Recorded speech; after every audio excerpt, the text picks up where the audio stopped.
Assalamu alaikum and a very good evening to all. I'm Mrs. Asma Firdos, the host for today's lecture.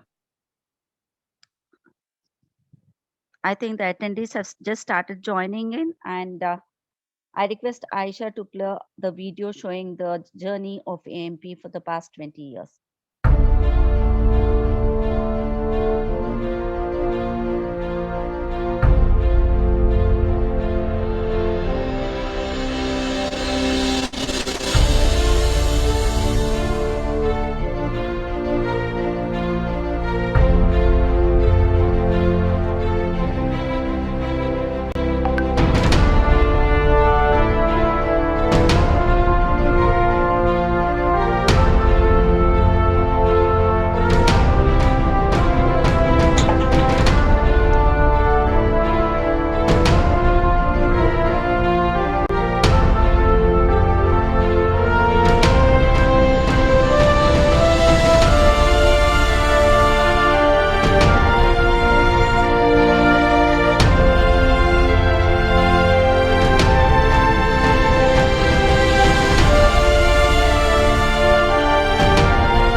Thank you, Aisha, for playing the video. Uh, Today's session on scholarship opportunities for higher studies is the last session in the series of 12 lectures conducted from 1st June to the 14th June, that is today, on 12 different topics from 12 renowned speakers by the AMP, the Association of Muslim Professionals. Respected attendees, before handing over the session to the speaker, I would like to introduce you all about AMP, its mission, vision, and its achievements. I request Ms. Aisha to run the PPT. Yes, ma'am. AMP stands for the Association of Muslim Professionals. AMP is a non-profit organization registered in India, USA, UK, and Australia, and it has completed its 14 years serving our community in the field of education, employment, and empowerment. What is AMP's mission? AMP's mission is to empower the underprivileged for the greater benefit of the society in general and the nation as a whole. The vision of AMP. AMP has a very broad vision to positively impact the lives of 10 million people by 2030. It has a vision to create a model community which is advanced in education, which is socially progressive, culturally vibrant, politically influential, and also economically dynamic. Coming to the AMP flagship projects.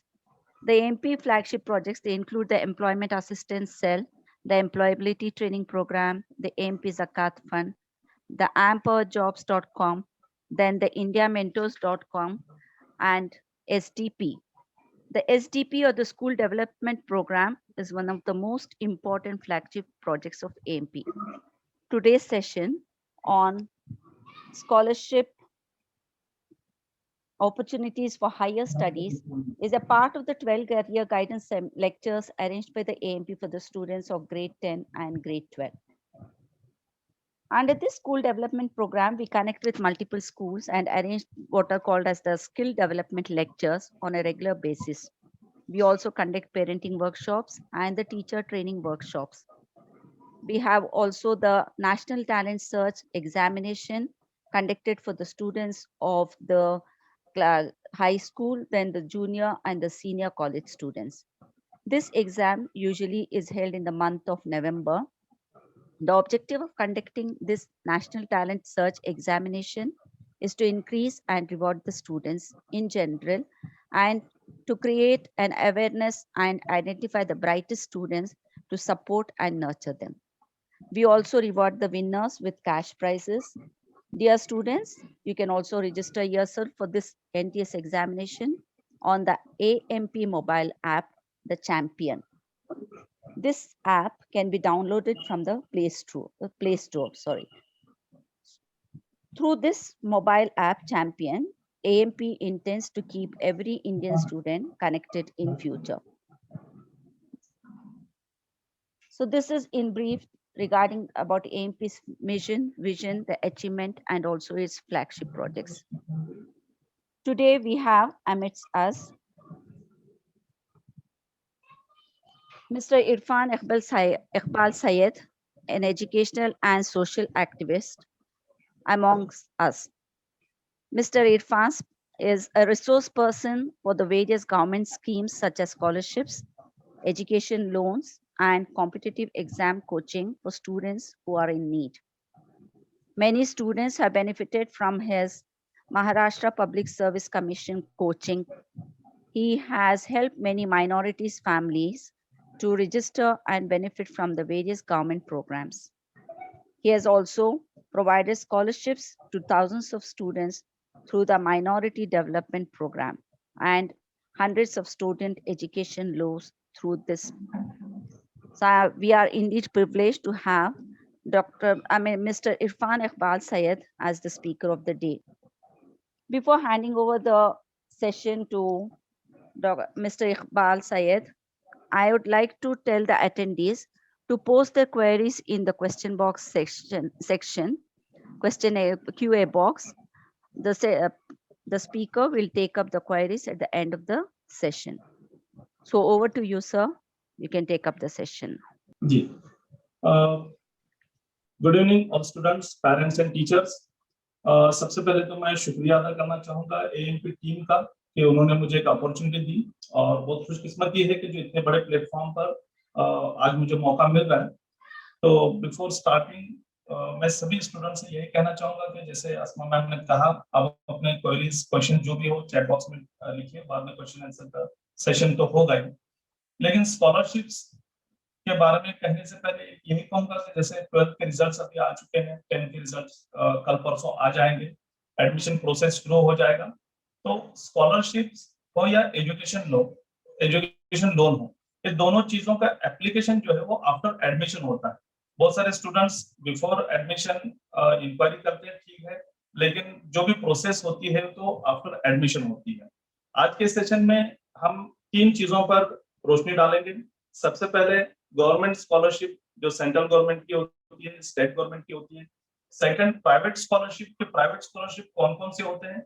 और third one जो है वो होती है abroad scholarship, the students जो abroad study करना चाहते हैं उनके लिए। और कुछ थोड़ी सी मालूमात एजुकेशन लोन की भी देंगे। तो मैं बहुत से चाहूंगा कि स्क्रीन शेयर कर रहा हूं मैं माइनॉरिटी डेवलपमेंट सेंटर के थ्रू। जी, टॉप स्क्रीन देख रहे हैं अपने सामने। Is screen visible to all?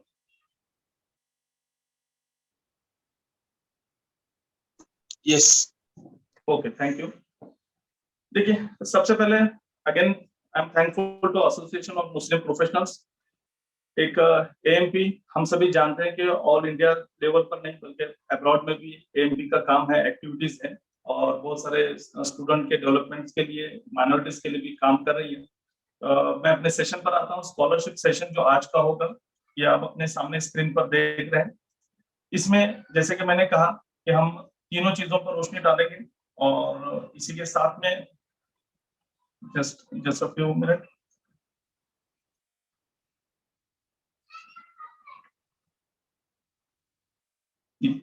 सबसे पहले तो डॉक्यूमेंट प्रिपरेशन जो होता है वो सबसे जरूरी है कि आप स्कॉलरशिप के लिए कौन से डॉक्यूमेंट लगते हैं, ये बहुत जरूरी चीज है। द इम्पोर्टेंट फैक्टर डॉक्यूमेंट, तो रिक्वायर्ड डॉक्यूमेंट्स की लिस्ट आप अपने सामने देख सकते हैं कि डॉक्यूमेंट कौन कौन से रिक्वायर्ड है।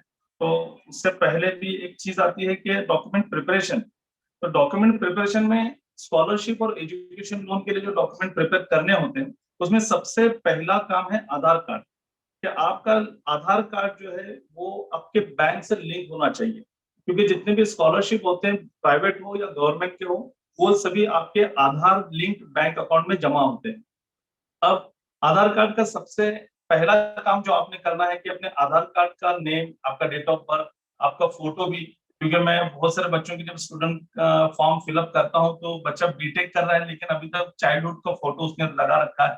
तो ऐसा ना कीजिए, क्योंकि आधार कार्ड का एक रूल है कि 5 साल 5 इयर्स और 15 इयर्स जब होते हैं तब आपने अपने फोटो चेंज करने होते हैं।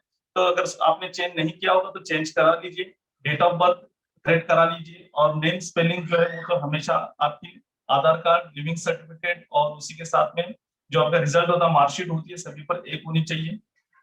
सेकंड चीज जो आती है बैंक अकाउंट। तो देखिए बैंक अकाउंट बहुत सारे बच्चे अपने ज्वाइंट अकाउंट अपने फादर के साथ होता है, उसी को आगे कैरी ऑन करते हैं। तो 10th स्टैंडर्ड तक आप जो भी स्कॉलरशिप के लिए अप्लाई करते हैं तो आपका पर्सनल अकाउंट या ज्वाइंट अकाउंट जो होता है मदर फादर के साथ वो एलिजिबल होगा।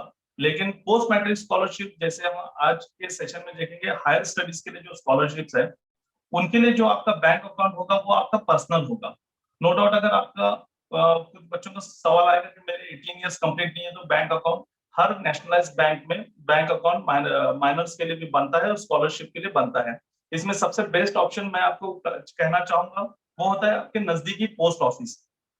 देखिए गवर्नमेंट ऑफ इंडिया ने ऑल ओवर इंडिया में जितने भी पोस्ट ऑफिस हैं उनको भी बैंक का एक फैसिलिटी दिया हुआ है, और ओवरऑल इंडिया का एक ही IFSC कोड होता है और विद इन 500 रुपीज में आप अकाउंट वहां पर बनवा सकते हैं। और उसी के साथ में जो मैंने कहा कि आपका आधार कार्ड बैंक से लिंक होना चाहिए, तो आधार कार्ड आपका जो बैंक से लिंक होगा उसमें थोड़ी प्रोसीजर लेंदी होती है। आप आधार सेंटर पर जाकर कराते हैं तो थोड़ा लेट होता है, लेकिन पोस्ट ऑफिस में से विद इन 2 डेज में आपका ये आधार कार्ड लिंक हो जाएगा। इसमें अगर आपके पास 3 या 4 बैंक अकाउंट है ऑलरेडी, तो आपका सवाल होगा कि फिर जो स्कॉलरशिप अमाउंट होगी वो किस बैंक अकाउंट में आएगी। तो सबसे रिसेंटली आपने जो बैंक अकाउंट आधार कार्ड से लिंक किया होगा उसी में आपकी स्कॉलरशिप अमाउंट क्रेडिट होगी। अब बैंक अकाउंट में बहुत सारे बच्चों का जनधन अकाउंट वगैरह होता है जो कि अब नहीं चलता स्कॉलरशिप के लिए या बाकी किसी भी एक्टिविटी के लिए। तो यही चाहूंगा कि आप आधार और बैंक अकाउंट ये सबसे जरूरी चीज है, इस पर थोड़ा सा ध्यान दें। और डॉक्यूमेंट्स की जो बात कर रहा था, जैसे कि आप स्क्रीन पर देख रहे हैं कि अपने स्टूडेंट्स के कौन से डॉक्यूमेंट्स है, पेरेंट्स के कौन से, जिसमें आधार कार्ड, बैंक पासबुक, जैसे मैंने कहा डोमाइसाइल सर्टिफिकेट जो आप बनवाएंगे, तो अगर आपकी एज 18 इयर्स अबव है तो आप सेल्फ रिलेशन, वहां पर एक रिलेशन दिया होता है, तो सेल्फ रिलेशन का डोमाइसाइल सर्टिफिकेट बनवाइए, फादर रिलेशन से मत बनवाइए। अगर 18 इयर्स से कम एज है तो ऑब्वियसली आपके फादर के रिलेशन से डोमाइसाइल सर्टिफिकेट बनेगा। प्रीवियस मार्कशीट आपके होने चाहिए। देखिए इसमें स्टूडेंट्स का एक सबसे बड़ा प्रॉब्लम होता है कि जब अगर आप 10th पास होते हैं या 12th पास होते हैं, फर्दर एडमिशन के लिए जब आते हैं तो आपके ओरिजिनल सभी डॉक्यूमेंट्स वहां पर जमा किए जाते हैं। तो हर एक के पास आज एंड्रॉइड मोबाइल है, अच्छी क्वालिटी का है, कैमरा अच्छा है, तो एक कैम स्कैनर ऐप डाउनलोड कीजिए और आपके जितने भी ओरिजिनल डॉक्यूमेंट्स है उनका एक स्कैन फोटो लीजिए, ताकि वो हमेशा के लिए, और अपने सॉफ्ट कॉपीज अपने फोल्डर में स्टोर कीजिए जो हमेशा आपको काम आएंगे। आपको नॉट नेसेसरी कि हमेशा आपको अपने हार्ड कॉपी लेके घूमना है, क्योंकि जितने भी स्कॉलरशिप के प्रोसेस है, एप्लीकेशन है, सभी ऑनलाइन है, और जो भी है आपको अपलोड जो करना है ऑनलाइन करना होता है।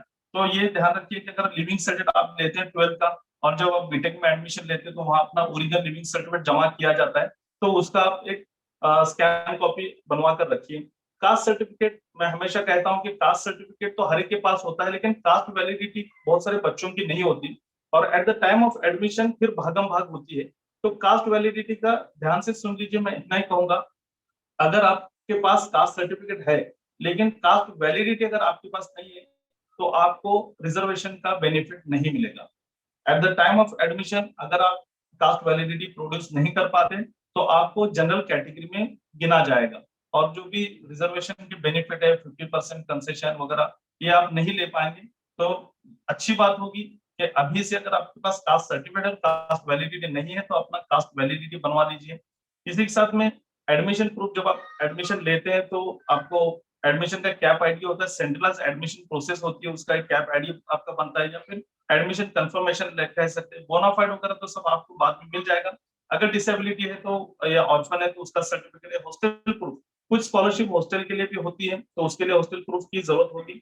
और उसी के साथ गैप सर्टिफिकेट, ये होता है कि अगर कहीं गैप हुआ है आपका एकेडमिक ईयर में तो 100 रुपीज के स्टैम्प पर आपको एफिडेविट बनाना होता है।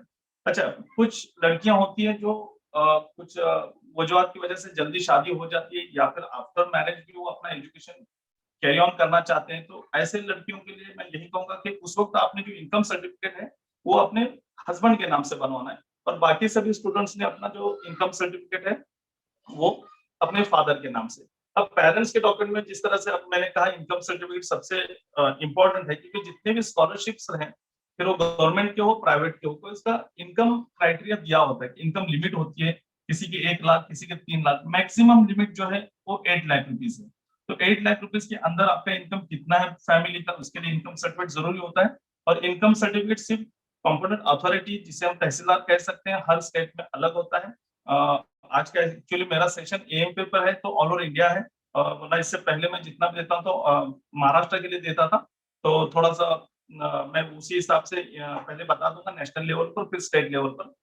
अब देखिए, बहुत सारे बच्चों के पेरेंट्स जो होते हैं ऑटो रिक्शा ड्राइवर होते हैं या फिर ट्रक ड्राइवर होते हैं, या फिर कोई भी व्हीकल, आप पब्लिक ट्रांसपोर्ट के व्हीकल या फिर गुड्स ट्रांसपोर्ट के व्हीकल चलाते हैं या फिर उसके ओनर हैं, तो ध्यान रखिए कि बहुत सारे स्कॉलरशिप ऐसे हैं जो टैक्सी ड्राइवर के लिए होते हैं, ऑटो ड्राइवर के लिए, उसी के साथ में ट्रक ड्राइवर के लिए।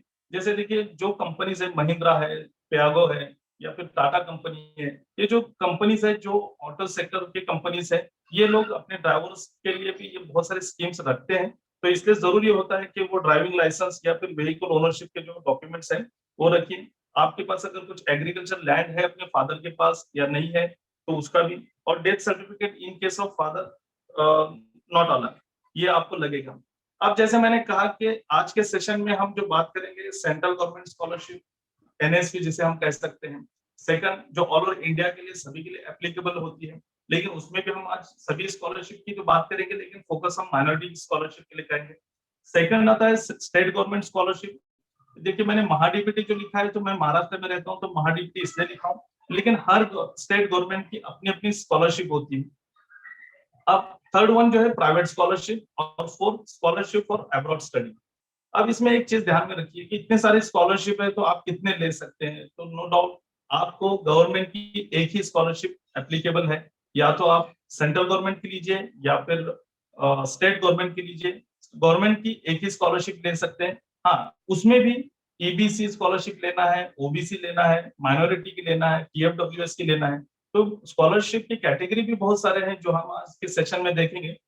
लेकिन आप अप्लाई बहुत सारे स्कॉलरशिप को कर सकते हैं, लेकिन आपको मिलेगी एक ही स्कॉलरशिप, स्टेट गवर्नमेंट की लेंगे या सेंट्रल गवर्नमेंट की, या तो ईबीसी या तो ओबीसी या फिर माइनॉरिटी या फिर टीएफडब्ल्यूएस, कोई भी एक स्कॉलरशिप ही आप ले सकेंगे। अब प्राइवेट स्कॉलरशिप में होता है कि आप बहुत सारे प्राइवेट स्कॉलरशिप होते हैं, आप उन सभी को प्राइवेट स्कॉलरशिप को अप्लाई कर सकते हैं, जब तक कि आपकी ट्यूशन फी की जो अमाउंट होती है वो पूरी नहीं होती, तब तक आप प्राइवेट स्कॉलरशिप को अप्लाई कर सकते हैं। अब स्कॉलरशिप अमाउंट किस चीज पर डिपेंड होती है, ये शॉर्ट में बता देता हूँ। हर एक की स्कॉलरशिप की एक अमाउंट मैक्सिमम तय होती है। मान लीजिए कोई प्राइवेट स्कॉलरशिप है या गवर्नमेंट की स्कॉलरशिप है जिसमें मैक्सिमम अमाउंट 50,000 बताई गई, लेकिन अगर आपके कोर्स की ट्यूशन फी अगर 10,000 है तो आपको 10,000 ही मिलेंगे, 50,000 नहीं मिलेंगे, क्योंकि स्कॉलरशिप जो होती है आपके पढ़ाई के एक्सपेंसेस के लिए होती है, स्टडी के एक्सपेंसेस के लिए, ना के लिविंग एक्सपेंसेस के लिए। कुछ स्कॉलरशिप हम देखेंगे जो स्टडी एक्सपेंसेस और उसी के एजुकेशनल एक्सपेंसेस और उसी के साथ में लिविंग एक्सपेंसेस को भी प्रोवाइड करती है, उसका हम आगे जानेंगे। तो स्कॉलरशिप अमाउंट की मैंने आपसे बात की। अब देखिए, आप अपने सामने जो देख रहे हैं ये सेंट्रल गवर्नमेंट ऑफ इंडिया की वेबसाइट है scholarship.gov.in। अब ये स्कॉलरशिप आप अपने स्क्रीन पर देख रहे हैं, ये पोर्टल हर साल जुलाई में स्टार्ट हो जाता है। अब जैसे कि यहाँ पर 14 अप्रैल ऑनवर्ड्स बताया गया, लेकिन आप जाएंगे रजिस्ट्रेशन तो आप कर सकते हैं, लेकिन अगर कोई स्कीम को अप्लाई करना है तो नहीं कर पाएंगे, क्योंकि अभी तक सभी स्कीम जुलाई से स्टार्ट होंगे। एकेडमिक ईयर 2022-23 के लिए अभी तक ये पोर्टल ओपन होना है। मोस्ट प्रोबेबली हर साल की तरह जुलाई में ये पोर्टल स्टार्ट हो जाएगा। अब ये जो पोर्टल है ये ऑल ओवर इंडिया के लिए एक ही है। इस पर इंस्टीट्यूट ने अपने आप को रजिस्टर करना होता है, स्टूडेंट ने भी अपने आप को इस पर रजिस्टर करना है। उसके बाद में आफ्टर रजिस्ट्रेशन आप अपने प्रोफाइल के हिसाब से जो स्कॉलरशिप आपको एलिजिबल है उस स्कॉलरशिप को आप अप्लाई कर सकते हैं। अब इसमें आप जब देखेंगे तो इसमें अलग अलग 3 कैटेगरी होती है। जैसे सेंट्रल स्कीम के जो सेंट्रल की स्कीम है वो एक होती है। जैसे सेंट्रल स्कीम में मिनिस्ट्री ऑफ माइनॉरिटी अफेयर्स होता है, मिनिस्ट्री ऑफ सोशल जस्टिस होता है। इसमें भी डिपार्टमेंट होते हैं बहुत सारे से। तो जितने भी मुस्लिम, जैन, बौद्ध जो माइनॉरिटीज में आते हैं, जिनको माइनॉरिटीज कम्युनिटी से बिलोंग करते हैं, उनके लिए मिनिस्ट्री ऑफ माइनॉरिटी अफेयर्स की स्कॉलरशिप है, जिसमें प्री मैट्रिक, पोस्ट मैट्रिक, फिर मेरिट कम मीन्स और बेगम हजरत में है। ये 4 तरह की स्कॉलरशिप है और अदर स्कॉलरशिप को भी आप अप्लाई कर सकते हैं। आपने देखना है कि आपका बेनिफिट किस स्कॉलरशिप में ज्यादा है। अब जिस तरह से मैंने कहा सेंट्रल स्कीम, तो उसी तरह यूजीसी और एआईसीटी की स्कीम्स भी होते हैं। AICT means all India council of technical education. अब टेक्निकल एजुकेशन जो भी होते हैं, जैसे डिप्लोमा है, गवर्नमेंट पॉलिटेक्निक होते हैं, डिग्री होती है, बीटेक, बी, एमई, एमटेक, तो इनके लिए भी स्कॉलरशिप अलग अलग होते हैं। उसमें भी फोकस किया गया है गर्ल्स स्टूडेंट पर। लड़कियों के लिए अच्छे और बेहतरीन स्कॉलरशिप एआईसीटी ने बनाए हुए, जिसमें प्रगति स्कॉलरशिप, उसके बाद में सक्षम स्कॉलरशिप जो होती है वो डिसेबिलिटी के लिए होती है, और भी बहुत सारे, जैसे सोनाथ स्कॉलरशिप आप यहाँ देख सकते हैं, जिनका कोविड में डेथ हुआ है। हम हर स्कॉलरशिप की डिटेल आगे जानेंगे। और उसी के साथ में ऑल ओवर इंडिया के स्टेट वाइज स्कॉलरशिप, तो मैंने जैसे बताया कि स्टेट स्कॉलरशिप अलग होते हैं, लेकिन government of India, central government ने कुछ स्पेशल स्कॉलरशिप, एक स्पेशल फैसिलिटीज दिए हुए हैं। तो वो आप देख सकते हैं, जैसे आसाम, अरुणाचल प्रदेश, यहाँ पर नाम दिए हुए स्टेट के, या फिर यूनियन टेरिटरी भी है। तो यूनियन टेरिटरी के लिए कुछ अलग है, कश्मीर के लिए, फिर दादरा नगर हवेली है। तो जहां से आप बिलोंग करते हैं, तो आपने एक ही काम करना है कि पहले अपने स्टेट की स्कॉलरशिप को देखना है और उसके बाद में फिर सेंट्रल गवर्नमेंट की स्कॉलरशिप को। तो ये 3 कैटेगरी होते हैं। तो सेंट्रल गवर्नमेंट की स्कॉलरशिप, अब मैं प्री मैट्रिक पे ज्यादा नहीं कहूंगा कि ये तो सभी को पता है, 1st to 10th आज का हमारा टॉपिक है हायर स्टडीज के लिए। तो ये इसमें बस इतना ध्यान में रखिए, class 1st to 10th standard के लिए बच्चे, बॉय हो या गर्ल हो, 50% मार्क्स प्रीवियस में चाहिए। और इनकम क्राइटेरिया जो है 1 लाख रुपीज का होता है। तो इसमें 1000 क्लास 4 तक मिलते हैं और 5000 6 to 10 क्लास के लिए मिलते हैं। ये लड़कियों के लिए स्पेशल बेगम हजरत महल स्कॉलरशिप, जो मौलाना आजाद एजुकेशन फाउंडेशन की तरफ से पहले आती थी, अब ये स्कॉलरशिप भी एनएसपी में मर्ज हो चुकी है। इसके लिए इनकम क्राइटेरिया आपका 2 लाख है। इसमें भी वही कंडीशन है, आपको 50% मार्क्स जो है प्रीवियस क्लास में होते हैं। अब देखिए, इसमें आप क्लास 9th और 10th में 5000 पर ईयर आपको स्कॉलरशिप मिलती है। क्लास 11th और 12th को 6000। अगर ओवरऑल देखेंगे तो 10 और ये 12, 22,000 की स्कॉलरशिप है, जो क्लास 9 से लेके 12 तक सिर्फ और सिर्फ लड़कियों के लिए है, वो भी माइनॉरिटीज के लिए। मुस्लिम लड़कियां जो है माइनॉरिटीज में आती हैं, तो यहाँ पर वो स्कॉलरशिप का बेनिफिट उठा सकते हैं। लेकिन इसमें एक चीज मैं आपको एक बताऊं, जैसे प्री मैट्रिक हो, बेगम हजरत महल में, ये जितने भी स्कॉलरशिप्स है सेंट्रल गवर्नमेंट के, आप देख सकते हैं कि इसमें इनकम लिमिट बहुत कम की हुई है, 1 लाख और 2 लाख, जबकि स्टेट गवर्नमेंट में इनकम लिमिट बहुत ज्यादा होती है। तो यहाँ पर जो मेरिट सिलेक्शन जो होता है, मेरिट बेस्ड नहीं होता, यहाँ पर इनकम बेस्ड सिलेक्शन होता है, कि जिसका इनकम कम होगा उसको पहले मिलेगी। और मार्क्स का अगर इनकम क्राइटेरिया एक जैसा हो, तो वहां पर जो है आपका मेरिट काम आएगा। तो ये इस हिसाब से होता है। इसमें स्टेट वाइज और कम्युनिटी वाइज एक कोटा होता है, उस कोटे के हिसाब से स्कॉलरशिप का सिलेक्शन होता है। बेगम हजरत महल के स्कॉलरशिप के बारे में कहा, एक ये स्कॉलरशिप होती है जो बहुत सारे बच्चे नहीं देते। क्लास 8 में एग्जाम देनी होती है, मैट और सैट टेस्ट कहते हैं उसको। इसमें 50% मार्क्स, अगर 40% 15 मार्क्स प्रीवियस क्लास में चाहिए, और मैट और सैट टेस्ट में 40%। तो ये क्लास, इसका इनकम क्राइटेरिया आप देख सकते हैं 1.5 लाख रुपए है। और ये पर एनम, मतलब पर ईयर आपको 12,000 रुपीज दिलाता है। और ये 8th स्टैंडर्ड से लेकर 12th स्टैंडर्ड तक आप पर ईयर 12,000 रुपीज, 12,000 रुपए स्कॉलरशिप प्राप्त कर सकते हैं, बशर्ते कि आपने वो एग्जाम पास करनी है। बहुत कम बच्चे एग्जाम देते हैं, और मैं तो यहाँ पर हायर स्टडीज के लिए हमें बात करनी है, लेकिन मैं सिर्फ इसके सामने इन शॉर्ट बता रहा हूँ ताकि अगर आपके नजदीक में आपकी फैमिली में अगर कोई 8th स्टैंडर्ड में हो तो उसको एग्जाम के लिए प्रिपेयर करने के लिए कहिए। अब यहाँ से अपनी आज का सेशन का जो इम्पोर्टेंट सेशन जो है हायर स्टडी स्कॉलरशिप, वो यहाँ से स्टार्ट होता है। तो देखिए पोस्ट मैट्रिक स्कॉलरशिप आपके सामने है। Matric means 10th overall India, हम सब जानते हैं। अब नए एजुकेशन पॉलिसी के हिसाब से हो सकता है 10th का बोर्ड खत्म हो जाए, 12th बोर्ड बन जाए, जब डिक्लेयर हो जाएगा तो हम सबको पता चलेगा। लेकिन फिलहाल तो 10th matric means 10th, post matric means after 10th। After 10th फिर आप ITI का एडमिशन लो, डिप्लोमा में लो, या फिर 11th 12th में एडमिशन लेते हैं। और उसी के साथ में पोस्ट ग्रेजुएशन हो, BE BTech MTech even PhD तक, मास्टर्स तक, सभी के लिए ये पोस्ट मैट्रिक स्कॉलरशिप होती है फॉर माइनॉरिटी स्टूडेंट्स। इसमें भी बॉयज और गर्ल्स दोनों के लिए है। हर स्कॉलरशिप में गर्ल्स के लिए एक रिजर्व कोटा रखा होता है, तो गर्ल्स के लिए बहुत आसान होता है कि स्कॉलरशिप हासिल करना। अब देखिए इसमें अमाउंट जो होती है 6,000 रुपए से लेके 15,000 रुपए पर एनएम होती है पोस्ट मैट्रिक स्कॉलरशिप। तो ये आपको मैंने जैसे पहले बताया कि आपकी ट्यूशन फी कितनी है, तो उस पर ये डिपेंड करता है। और इसमें वेबसाइट तो वही रहेगी, इनकम क्राइटेरिया 2 लाख का रहेगा। और रिन्यूअल में आप ध्यान में रखिए, ये की फैक्टर है स्कॉलरशिप का। अब अगर आप गवर्नमेंट ऑफ इंडिया की, सेंट्रल गवर्नमेंट की स्कॉलरशिप हासिल करते किसी भी क्लास में, मान लीजिए आपका 4 साल का कोर्स है और फर्स्ट ईयर में आपको स्कॉलरशिप मिल गई, तो अगले 3 साल आपने सिर्फ इसको रिन्यूअल करना है। रिन्यूअल करते तो आपने सिर्फ previous year marksheet, current year bonafide और करंट ईयर इनकम सर्टिफिकेट, बस 3 डॉक्यूमेंट अपलोड कराने होते हैं और आपकी स्कॉलरशिप रिन्यूअल होती है। जिनको रिन्यूअल है उनको स्कॉलरशिप कंपलसरी मिलती है, और जिनको नहीं मिली उनको हर साल फ्रेशली अप्लाई करना पड़ता है। तो ये पोस्ट मैट्रिक स्कॉलरशिप है। लेकिन इसी में एक स्कॉलरशिप पोस्ट मैट्रिक की होती है, मेरिट कम मींस स्कॉलरशिप। ये मेरिट कम मींस स्कॉलरशिप किसके लिए होती है? तो ये जितने भी टेक्निकल और प्रोफेशनल कोर्सेस हैं, जैसे कि मान लीजिए BE BTech तो एक है, उसी के साथ आप MBBS है, BE फार्मेसी है, MBA है, ये जितने भी कोर्सेस हैं ये टेक्निकल और प्रोफेशनल कोर्सेस हैं। इसमें पर ईयर 25,000 की स्कॉलरशिप मिलती है, और अगर आप हॉस्टलर हैं तो आपको 30,000 की स्कॉलरशिप आप ले सकते हैं। अब इसमें भी वही क्राइटेरिया है कि 50% मार्क्स प्रीवियस क्लास में होने चाहिए। रिन्यूअल का भी इसमें अलाउ है, और वेबसाइट भी वही है।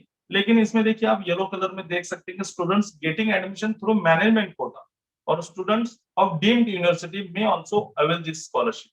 ये मैंने हाईलाइट इसलिए किया हूं क्योंकि बहुत बार क्या होता है कि मेरिट की वजह से आपको एडमिशन कैप राउंड से नहीं मिलता, तो आप मैनेजमेंट कोटा से इंस्टीट्यूट लेवल पर एडमिशन लेते हैं। तो जब आप मैनेजमेंट कोटा से इंस्टीट्यूट लेवल पर एडमिशन लेते हैं, ऑल ओवर इंडिया के किसी भी इंस्टीट्यूट में आप एडमिशन लोगे, तो न आपको स्टेट स्कॉलरशिप मिलेगी, न गवर्नमेंट की स्कॉलरशिप मिलेगी। लेकिन सिर्फ माइनॉरिटीज के लिए छूट दी गई है कि वहां पर आप ये मेरिट कम स्कॉलरशिप जो माइनॉरिटीज के लिए है, ये आप अप्लाई कर सकते हैं। और ये स्कॉलरशिप आप अगर आप डीम्ड यूनिवर्सिटी में भी अगर आपने एडमिशन लिया है, तो वहां पर भी आपको 25,000 रुपए, 30,000 रुपए पर ईयर मिलेंगे। अब इसमें एक क्लॉज है जिस पर मैं रोशनी डालना चाहूंगा कि बहुत सारे डीम्ड यूनिवर्सिटी जो होते हैं वहां पर बाकी कोई स्कॉलरशिप एप्लीकेबल नहीं होती, तो वो लोग अपने आप को रजिस्टर्ड नहीं कराते पोर्टल पर। तो आपने ये देखना है कि जब आपने एडमिशन लिया है मैनेजमेंट कोटा से, तो आपकी यूनिवर्सिटी जो कॉलेज है वो NSP पे रजिस्टर्ड है या नहीं है। तो आपके लिए बहुत ही सिंपल प्रोसीजर होती है, प्रिंसिपल ने करानी होती है। आप सिर्फ उनको एक रिक्वेस्ट डालिए, और अगर AMP के वॉलंटियर्स अगर आपके नजदीक हो तो उनके थ्रू भी आप उनसे बात करा के रिक्वेस्ट कर सकते हैं। अगर वो अपने आप को पोर्टल पर रजिस्टर करते हैं तो ये स्कॉलरशिप को आप अप्लाई कर सकते हैं। मैं उन बच्चों के लिए बोल रहा हूँ जो मैनेजमेंट कोटा से एडमिशन लेते हैं। अभी जितने भी स्कॉलरशिप होते हैं, प्री मैट्रिक हो, पोस्ट मैट्रिक हो, बेगम हजरत महल हो, मेरिट कम मींस हो, ये सबके लिए एक माइनॉरिटी डिक्लेरेशन फॉर्म देना होता है। तो ये फॉर्म आप अपने स्क्रीन पर देख सकते हैं। इसमें फादर और स्टूडेंट दोनों के सिग्नेचर होते हैं, दोनों के डिटेल्स होते हैं, और सिर्फ इसमें इनकम लिखा होता है, और I belong to Muslim minority community, I belong to Jain minority community, जिस माइनॉरिटी कम्युनिटी से आप बिलोंग करते हैं। तो ये डिक्लेरेशन जो होता है बहुत जरूरी होता है, इसी को माइनॉरिटी डिक्लेरेशन कहते हैं। और माइनॉरिटी सर्टिफिकेट भी कुछ लोग इसी को कहते हैं, क्योंकि माइनॉरिटी सर्टिफिकेट मुस्लिम्स के लिए कुछ अलग से बनाने की जरूरत नहीं होती। जब आपके लिविंग सर्टिफिकेट में मुस्लिम लिखा है, इसका मतलब आप माइनॉरिटी हो। तो इसके लिए कोई अलग नहीं। बहुत सारे बच्चों की स्टोरीज आते हैं कि सर माइनॉरिटी सर्टिफिकेट कहाँ बनाना है। तो देखिए ये जो डिक्लेरेशन होता है, यही डिक्लेरेशन सभी तरफ स्कॉलरशिप के लिए चलता है।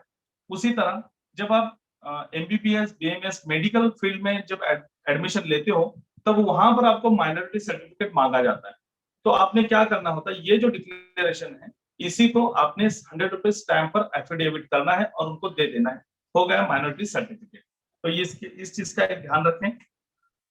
अब देखिए सेंट्रल स्कीम में जैसे मैंने अभी तक माइनॉरिटीज के बताया, अब माइनॉरिटीज के अलावा अभी बहुत सारे स्कीम है जो आप ले सकते हैं। जैसे मैंने पहले कहा कि आप देखिए कि आपका बेनिफिट किस स्कॉलरशिप में ज्यादा है। आप देखिए जैसे graduate, post graduate, professional courses है, इसमें डिप्लोमा को कंसिडर नहीं किया जाएगा और इसमें 10,000 से लेकर 30,000 पर एनम मिलते हैं। ये सेंट्रल सेक्टर स्कीम है, लेकिन इसमें क्या है कि आपके 12th में 80% मार्क्स का होना जरूरी है। वेबसाइट वही रहेगी स्कॉलरशिप की। इसी के साथ में डिसेबिलिटी, बहुत सारे डिसेबल बच्चे होते हैं तो उनको डिसेबिलिटी का बहुत सारे सुविधाएं गवर्नमेंट की तरफ से मिलती है, लेकिन उसके लिए डिसेबिलिटी सर्टिफिकेट जो होता है वो 40% से ज्यादा आप डिसेबल हो, इसका एक सर्टिफिकेट मिलता है जो मेडिकल सुपरिटेंडेंट के थ्रू या डिस्ट्रिक्ट लेवल पर जो भी आपका कॉम्पिटेंट अथॉरिटी होती है वो प्रोवाइड करते हैं। तो ये आपने इसमें एक ही चीज है कि क्लास 9 to 10 आपको 9,000 से लेके 15,000 मिलते हैं। 11 से लेके पीएचडी लेवल तक हर साल आपको 20,000 रुपए मिलते हैं। और अगर टेक्निकल कोर्सेस हैं तो वहां पर ये अमाउंट बहुत बढ़ जाती है, ये 2,60,000 तक होती है। लेकिन एक क्राइटेरिया है, जब आप वो फॉर्म फिलअप करेंगे तो उस वक्त आपको समझ में आ जाएगा कि किस तरह से इसमें बाइफर्केशन आपको वहां पर मिल जाएगा। अब इसमें प्री मैट्रिक के लिए 2.5 लाख है और पोस्ट मैट्रिक के लिए 6 लाख रुपए इनकम क्राइटेरिया दिया हुआ है। देखिए इनकम क्राइटेरिया यहाँ पर दो है, प्री मैट्रिक के लिए 2.5 लाख और पोस्ट मैट्रिक के लिए 6 लाख। रिन्यूअल इसको भी अलाउड है। अब एक होती है single girl child. Single girl child means ऐसा नहीं है कि एक ही बहन है, मतलब एक ही लड़की फैमिली में है, उस फैमिली में लड़की ही एक हो, मतलब कोई और भाई भी ना हो, बहन भी ना हो, एक ही सिंगल गर्ल चाइल्ड हो। तो वो अगर ग्रेजुएशन के बाद में पोस्ट ग्रेजुएट करना चाहती है तो उसको 36,200 36,200 पर ईयर मिलते हैं। इसके लिए इनकम क्राइटेरिया की कोई लिमिट नहीं है। नो डाउट आपका कितना भी इनकम हो, 8 लाख हो, 10 लाख हो, आप इनकम क्राइटेरिया का कोई इस पर रिस्ट्रिक्शन नहीं है। ये पोस्ट ग्रेजुएट कोर्स के लिए होती है और इसमें अगर आप ग्रेजुएशन में जब रहते हैं तो उस वक्त आप फिर रेगुलर जो पोस्ट मैट्रिक स्कॉलरशिप होती है उसको आप अप्लाई कर सकते हैं। अब देखिए जिस स्टार्ट में जैसे मैंने कहा कि माइनॉरिटी डिपार्टमेंट की स्कॉलरशिप अलग होते हैं, उसी के साथ टेक्निकल डिपार्टमेंट जैसे मैंने AICTE की कहा, all India council of technical education, तो यहाँ पर अभी हम देख रहे हैं कि all India council of technical education की स्कॉलरशिप, उसमें सबसे पहली स्कॉलरशिप आती है प्रगति स्कॉलरशिप, जो सिर्फ और सिर्फ लड़कियों के लिए। अभी किन लड़कियों के लिए एप्लीकेबल है? अगर आप डिप्लोमा फर्स्ट ईयर में एडमिशन ले रहे हो या फिर डिग्री फर्स्ट ईयर में एडमिशन ले रहे हो या आप डिप्लोमा के बाद में डिग्री सेकंड ईयर में डायरेक्ट एडमिशन ले रहे हो, ये तीनों केसेस में आप प्रगति स्कॉलरशिप को अप्लाई कर सकते हैं। अब इसकी यहाँ पर देखिए अमाउंट जो होती है वो 8 लाख रुपीज है। इनकम क्राइटेरिया जो यहाँ पर है 8 लाख रुपीज है, ये बढ़कर मिला हुआ है। अब इसमें आप सबसे पहले देखेंगे कि स्कॉलरशिप मिलती कितनी है, तो यहाँ पर आपको 50,000 पर ईयर, ये जो देख रहे हो 50,000 per year for college fee, purchase of computer, stationeries और बुक्स, इक्विपमेंट्स वगैरह सबके लिए। मतलब आपने अगर समझ लीजिए डिप्लोमा में एडमिशन लिया गवर्नमेंट पॉलिटेक्निक में या किसी government BTech government engineering college में लिया है जहां पर आपकी फीस मुश्किल से 20,000 25,000 रुपए है, तो फिर आपको 50,000 रुपए क्यों मिलेंगे जबकि आपकी ट्यूशन भी कम है? तो यहाँ पर इसलिए दिया हुआ है कि आपके अदर एक्सपेंसेस के लिए भी ये स्कॉलरशिप 50,000 रुपए की मिलती है। इसे अप्लाई किसने करना है? तो जिस तरह से मेरा जो एक्सपीरियंस है, मैंने हजारों बच्चे 4 साल से कंटिन्यूस स्कॉलरशिप पर काम कर रहा हूँ, बहुत सारे बच्चों की स्कॉलरशिप अप्लाई की है ये। तो इसमें वही जो देखिए कोई भी जहां पर अमाउंट बड़ी मिलेगी तो नो डाउट वहां पर आपका मेरिट काम आएगा। अगर आप मेरिट स्टूडेंट है, आपका मेरिट अच्छा है, 85% अबो है, तो आप इसके लिए जरूर अप्लाई करें। फिर इसके बजाय आप कोई दूसरी स्कॉलरशिप को अप्लाई ना करें। तो यहाँ पर आप प्रगति स्कॉलरशिप में 50,000 ले सकते हैं। सक्षम स्कॉलरशिप उसी तरह 50,000 की है, लेकिन ये डिसेबल्ड स्टूडेंट के लिए, डिसेबिलिटी स्टूडेंट्स की वो भी एक स्कॉलरशिप मैंने आपको दिखाई कि वो जो देखिए आप कहेंगे कि फिर सर डिसेबिलिटी की वहां भी एक स्कॉलरशिप है, यहाँ भी है। तो देखिए डिसेबिलिटी की जो इससे पहले मैंने जो स्कॉलरशिप आपके सामने पेश की वो सभी कोर्सेज के लिए, मतलब आप ग्रेजुएशन कर रहे हैं, बी फार्मेसी या फिर कहीं दूसरा कोई कोर्स कर रहे हैं, लेकिन ये जो स्कॉलरशिप है ये प्योरली टेक्निकल कोर्सेज के लिए, जो AICTE से मंजूर शुदा जो कोर्सेज होते हैं जिसमें टेक्निकल डिग्री और डिप्लोमा ये आता है, और इसी के साथ में डी फार्मेसी और बी फार्मेसी भी आता है। अब डी फार्मेसी और बी फार्मेसी आप कहेंगे मेडिकल से रिलेटेड है, जी हाँ, लेकिन उसका जो एडमिशन जो होता है बहुत सारे स्टेट में टेक्निकल डिपार्टमेंट के थ्रू होता है, तो यहाँ पर भी आप 50,000 की स्कॉलरशिप ले सकते हैं। सेम क्राइटेरिया 8 लाख का। अब हमने पिछले 2 साल कोविड में झेले हैं, सब लोगों ने तकलीफें उठाई है, बहुत सारे पेरेंट्स किसी के फादर का एक्सपायर्ड हुआ, किसी के मदर एक्सपायर्ड हुई, या कुछ केसेस में both father and mother expired हुए, तो ये एक सोनाथ स्कॉलरशिप गवर्नमेंट ऑफ इंडिया ने लॉन्च की है। ये भी टेक्निकल डिग्री या डिप्लोमा में अगर आपने एडमिशन किया है और मदर या फादर कोई डेथ हुए हैं, तो देखिए आप यहाँ पर देख सकते हैं, अगर ऑर्फन भी हो तो उसके लिए भी है। और उसी की तरह wards of arm forces and central forces, मतलब सेंट्रल पैरामिलिट्री जो फोर्सेस होते हैं, फौज में अगर सिपाही है या किसी भी पोस्ट पर है और उनके बच्चे हैं और अगर वो शहीद हुए हैं तो उनके बच्चे पर यहाँ पर ये 50,000 की स्कॉलरशिप को, सोनाथ स्कॉलरशिप को अप्लाई कर सकते हैं। प्राइम मिनिस्टर्स की एक अलग स्कॉलरशिप है, RPF और SRPF जो हम कहते हैं, उनके बच्चों के लिए होती है जो प्रोफेशनल डिग्री कोर्सेज में है, तो 24,000 से 27,000 मिलती है।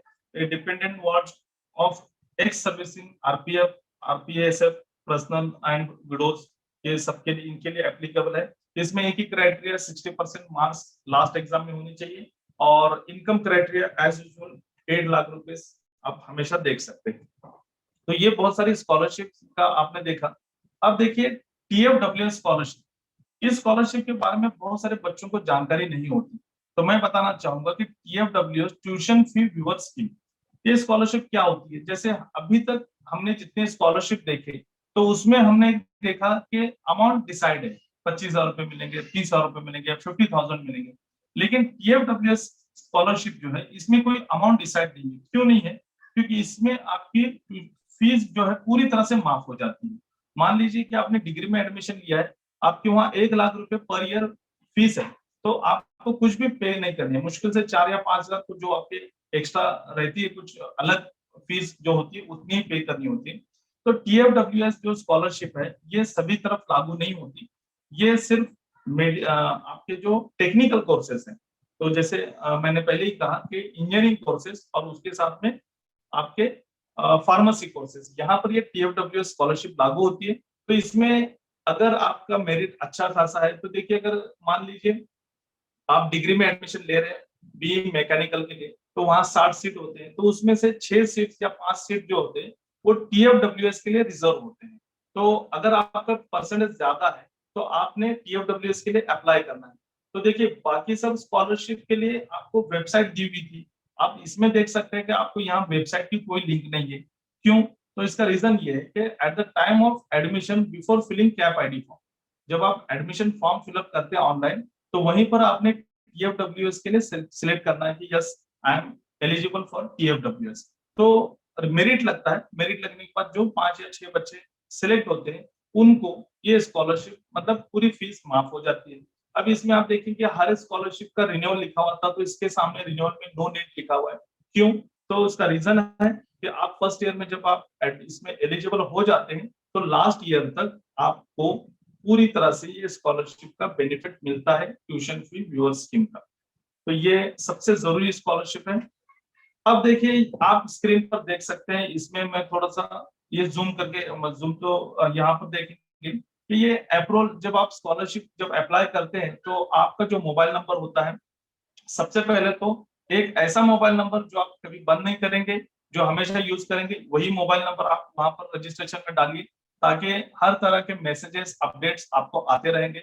सेकंड चीज, ये परसेंटेज जो होता है, सॉरी आपका अटेंडेंस जो होता है, परसेंट का तो क्राइटेरिया हमने देखा एलिजिबिलिटी में, कहीं 50% है, कहीं 60%, लेकिन ये attendance in college must be more than 75% for availing second installment. मतलब क्या होता है कि आपने 25,000 रुपए की स्कॉलरशिप को अप्लाई किया, पोस्ट मैट्रिक स्कॉलरशिप जो आप ग्रेजुएशन या टेक्निकल कोर्सेज में जब होते हैं डिग्री में, उस वक्त आप लेते हैं हायर स्टडीज में, तो इस वक्त 25,000 रुपए आपको एक ही बैक वक्त में नहीं आते, बल्कि 2 इंस्टॉलमेंट में आते।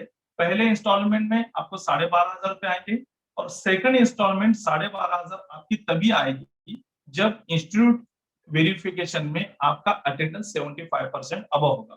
अब इसमें थोड़ा सा फ्लेक्सिबिलिटी इंस्टीट्यूट लेवल को दी हुई है कि अगर आपका कहीं 60-65 है, लेकिन आप सिंसियर है पढ़ाई के बारे में, आपने कॉलेज में सताया नहीं है सर को या टीचर से आपका कुछ झगड़ा नहीं हुआ है, तो आपको वो आगे फॉरवर्ड कर देंगे और सेकंड इंस्टॉलमेंट भी आपकी आएगी। ये सिर्फ इसीलिए गवर्नमेंट ऑफ इंडिया ने रखा है ताकि आपका डिसिप्लिन अच्छा हो, अटेंडेंस भी अच्छा हो, क्योंकि बहुत सारे बच्चे जैसे मैं देखता हूँ नीट का प्रिपरेशन घर से कर रहे हैं या बहुत सीईटी का घर से, कुछ डिग्री के बच्चे घर से कर रहे हैं।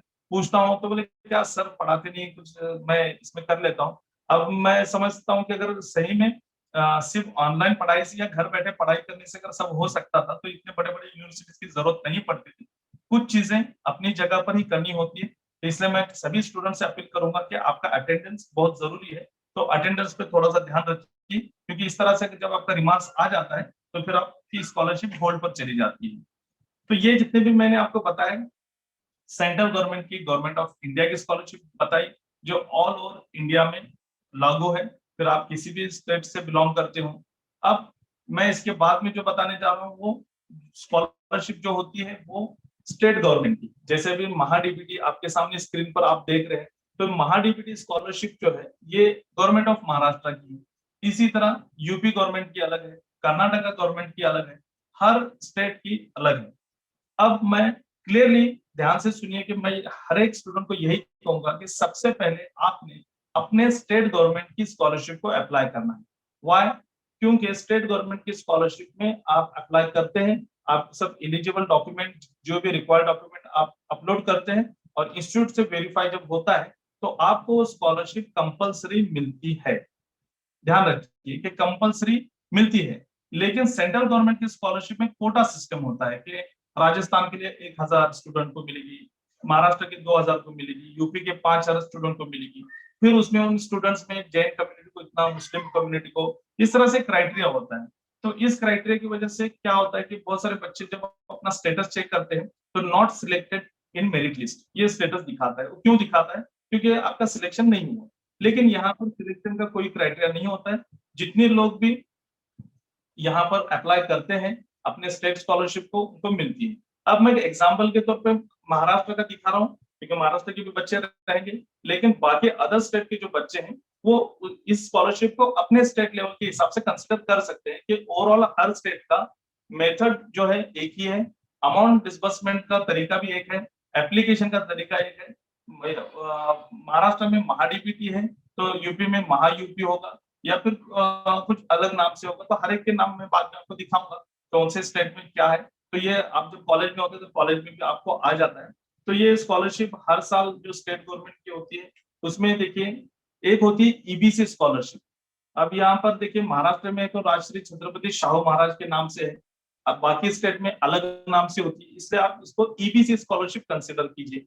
ईबीसी स्कॉलरशिप मतलब इकोनॉमिकली बैकवर्ड क्लास। अब इसमें आप बहुत सारे बच्चों का सवाल आता है कि ईडब्ल्यूएस स्कॉलरशिप होती है क्या? तो देखिए EWS economical weaker section, EWS का सर्टिफिकेट जब आप बनाते हैं तो उसका एक ही बेनिफिट है कि आपको 10% reservation in admission and government job, ये दोनों तरफ आपको 10% रिजर्वेशन मिलता है। तो ये रिजर्वेशन के लिए ईडब्ल्यूएस सर्टिफिकेट बहुत फायदेमंद है। जो ओबीसी में नहीं आते वो और ओपन कैटेगरी में जिनका इनकम 8 लाख से कम है वो ईडब्ल्यूएस सर्टिफिकेट जरूर बनाएं ताकि आपको एडमिशन में 10% रिजर्वेशन मिल सकता है। लेकिन उसका बेनिफिट स्कॉलरशिप के लिए यही होगा कि ईबीसी स्कॉलरशिप वही ईडब्ल्यूएस के लिए भी लागू होती है। तो इसमें क्या होता है कि 50% फी रिइंबर्समेंट आपको मिलता है। मतलब मान लीजिए आपकी ट्यूशन फी 50,000 है तो आपको 25,000 डिस्काउंट मिलेगा। ट्यूशन फी आपकी 1 लाख रुपए है तो आपको 50,000 डिस्काउंट मिलेगा। तो इसमें एक चीज आती है कि बच्चे पूछेंगे फिर हमने ईबीसी स्कॉलरशिप लेना है या फिर माइनॉरिटी लेना है। तो मैंने पहली स्टार्टिंग में बताया कि आपने देखना है कि आपका बेनिफिट कहाँ है। जैसे कि यहाँ पर आपकी फीस जो है, आपने डिप्लोमा में एडमिशन लिया है, आपकी 10,000 रुपए फीस है। अगर आप यहाँ पर इसकी स्कॉलरशिप ले लेते हैं, कौन सी ईबीसी, तो आपको 10,000 फीस है तो आपको 5,000 रुपए डिस्काउंट मिलेगा, मतलब आपका 5,000 का बेनिफिट हुआ। लेकिन वही अगर आप माइनॉरिटी के लेते हैं तो आपको 25,000 रुपए मिलेंगे। तो ये डिफरेंस होता है। तो आप वहां पर जब फॉर्म फिलअप करते हैं तो at the end of form eligible amount, मतलब जो अमाउंट आपको मिलनी है वो भी बताई जाती है, तो वो आप उसमें चेक कीजिए और उसके हिसाब से अप्लाई कीजिए। तो ये होती है ईबीसी स्कॉलरशिप। सेकंड आती है हॉस्टल के लिए, जैसे पंजाब राव देशमुख वसतिगृह निर्वाह भत्ता इसको कहा जाता है महाराष्ट्र में। तो इसी तरह ये स्कॉलरशिप अदर स्टेट में अलग नाम से। इसमें एक ही चीज होती है कि जो जनरल कैटेगरी ओपन कैटेगरी के स्टूडेंट है और टेक्निकल प्रोफेशनल कोर्सेज में एडमिशन लिया है और मान लीजिए वो हॉस्टल में रहते हैं, तो आप, मैंने पहले कहा कि आप एक ही स्कॉलरशिप पे अप्लाई कर सकते हैं, लेकिन ये स्कॉलरशिप नहीं, ये भत्ता है, एक अलाउंस जिसे हम कहते हैं। तो ये उन्हीं के लिए होता है जो हॉस्टल में एडमिट हुए हैं। तो यहाँ पर देखिए दो क्राइटेरिया होते हैं। अगर आप रजिस्टर्ड लेबर हैं, जैसे registered labour building construction workers होते हैं, रजिस्टर्ड तो उनका एक वर्कर्स वेलफेयर डिपार्टमेंट होता है हर डिस्ट्रिक्ट लेवल पर, आपके स्टेट में डिस्ट्रिक्ट लेवल पर, वहां से आपने कार्ड बनाना होता है। मतलब आपने मीन्स आपके फादर ने, अगर आपके फादर रजिस्टर्ड लेबर है या फिर आपके पास अल्प भूधारक जिसे कहते हैं, मतलब आपके पास एग्रीकल्चर लैंड है लेकिन 5 एकड़ से कम है, तो एक तहसीलदार ऑफिस से आपको एक उसका एक दाखला मिलता, सर्टिफिकेट मिलता है। आप ये दोनों में से अगर किसी कैटेगरी में आकर आपके फादर है तो वहां पर आपको 20 से 30,000 स्कॉलरशिप भत्ता मिलता है। लेकिन ये दोनों भी अगर नहीं है तो यहाँ पर फिर आपको 8 से 10,000 रुपए मिल जाएंगे। या तो ये आप कहेंगे कि इसके अमाउंट फिक्स नहीं, तो मेट्रो सिटी जैसे मुंबई है, पुणे है, नागपुर है, तो यहाँ पर ये 30,000 और 10,000, और अदर सिटीज में 20,000 और 8,000। मतलब जिनके पास ये दोनों में से कोई एक एलिजिबिलिटी है, अल्प भूधारक या फिर रजिस्टर्ड लेबर, तो वहां पर ज्यादा मिलेगा। और अगर नहीं है तो आपको 8,000 मिलेंगे या तो 10,000 मिलेंगे। लेकिन ये सिर्फ जनरल कैटेगरी के लिए एप्लीकेबल है, उसका 8 लाख रुपए आपका इनकम क्राइटेरिया होता है। अब होती है reserve category scholarship, OBC, SC, ST, NT, all over India में जितने भी जिस तरह से कास्ट डिफाइन होते हैं, एक स्टेट लेवल की ओबीसी लिस्ट होती है, फिर नेशनल लेवल की ओबीसी लिस्ट होती है। तो वहां पर देख सकते हैं आप, तो जो भी लोग उसमें आते हैं जिनके पास कास्ट सर्टिफिकेट है, कास्ट वैलिडिटी है, वो इसके लिए अप्लाई कर सकते हैं। ये आफ्टर एचएससी सभी तरफ इसको ओबीसी स्कॉलरशिप के तौर पर जाना जाता है। हर स्टेट में होती है, हर कोर्स के लिए होती है। यहाँ पर भी आपको 50% फी रिइंबर्समेंट जिस तरह से ईबीसी में मिलती है उसी तरह यहाँ पर भी मिलती है। लेकिन आपको अलाउंस भी मिलता है। क्या अलाउंस मिलता है? कि अगर आप डे स्कॉलर है तो उसके लिए एक छोटी सी अमाउंट होती है जो आपके मेंटेनेंस के लिए मिल जाती है, तो जैसे 900 रुपए से लेकर 1,900 रुपए तक, ये एज पर कोर्स कैटेगरी। आप समझे बीए, बीकॉम, बीएससी में है तो आपको 900 रुपए के हिसाब से मिलेगी। अगर आप टेक्निकल प्रोफेशनल कोर्सेस में तो आपको पर ईयर 2,000 के हिसाब से मिलेगी। तो ये 50% रिइंबर्समेंट फीस तो आपको मिलेगा, प्लस इसमें आपको ये हॉस्टल अलाउंस और डे अलाउंस भी आपको मिल जाता है। अब माइनॉरिटी स्टूडेंट्स के लिए जैसे मैंने कहा कि स्टेट गवर्नमेंट की भी स्कॉलरशिप होती है और सेंट्रल गवर्नमेंट की, तो उसकी मैक्सिमम अमाउंट 25,000 होती है। लेकिन आर्ट्स कॉमर्स साइंस के लिए वो 5,000 से लेके 10,000 होती है और टेक्निकल कोर्सेज के लिए 25,000 होती है।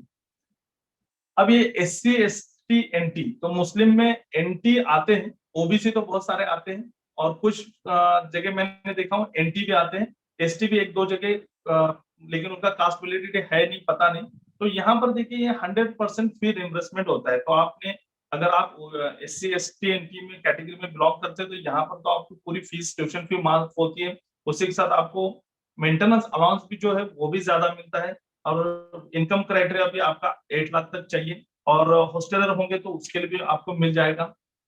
एकलव्य स्कॉलरशिप ये एक लड़कियों के लिए है, लड़कों के लिए, सभी के लिए है, बीए, बीकॉम इनके लिए होती है 5,000 रुपए। अब यहाँ पर ये मराठी में है, एक डिक्लेरेशन होता है, इसी तरह हिंदी में भी होता है, इंग्लिश में भी होता है। ये डिक्लेरेशन होता है फैमिली डिक्लेरेशन, कि आपके घर में 2 से ज्यादा चाइल्ड ने ये बेनिफिट नहीं उठाया, क्योंकि जितने भी स्कॉलरशिप है एक फैमिली के 2 ही बच्चे उसका बेनिफिट उठा सकते हैं। तो अगर आपके रेशन कार्ड इसके साथ आपको अपलोड करना होता है, बाई चांस अगर रेशन कार्ड में बहुत सारे नाम है, ज्यादा भाई बहन है, तो वहां पर ये डिक्लेरेशन देना पड़ता है कि किन 2 बच्चों ने लिया है। तो 2 बच्चों से ज्यादा को नहीं मिल सकती, एक गवर्नमेंट का रूल है। अब रूल कुछ फॉलो होते हैं, नहीं होते हैं। जैसे मैंने कहा कि ये सभी स्कॉलरशिप की जो अमाउंट आपको जब सिलेक्शन होता है तो आपके बैंक अकाउंट में आती है। तो पोस्ट ऑफिस का जो bank account is the best account for scholarship. क्यों? क्योंकि अगर किसी वजह से पीएफएमएस सिस्टम होता है, गवर्नमेंट ऑफ इंडिया हो, गवर्नमेंट ऑफ स्टेट गवर्नमेंट हो, इनका जो डिसबर्समेंट होता है वो एक सिस्टम के जरिए होता है।